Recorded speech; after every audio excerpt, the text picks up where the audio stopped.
இன்றே டவுன்லோட் செய்து உங்கள் ஃபேவரட் ஷோக்களை என்ஜாய் பண்ணுங்க.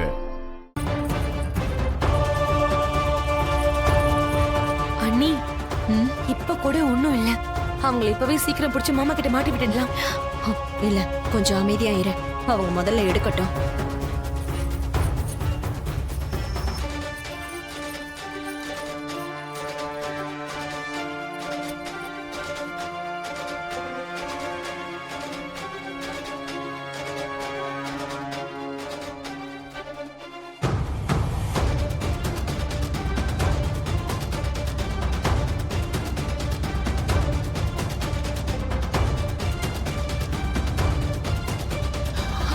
பெரியம்மா,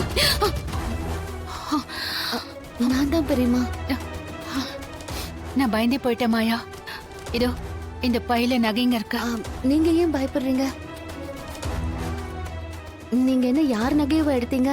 உங்க நகையை தானே எடுத்திருக்கீங்க. இதெல்லாம் ஒண்ணு தப்பு இல்ல.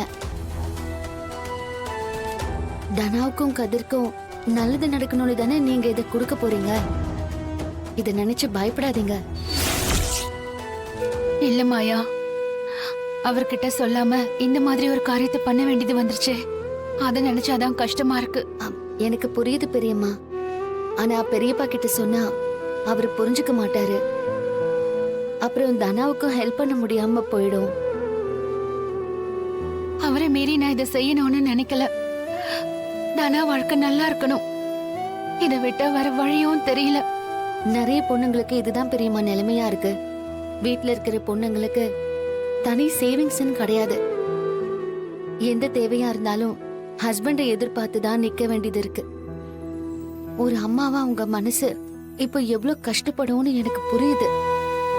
நீங்க பண்றதுல எந்த தப்பும் இல்ல பெரியம்மா. இந்த நகையை இப்ப பத்திரமா வைக்கணும். சரி வாங்க.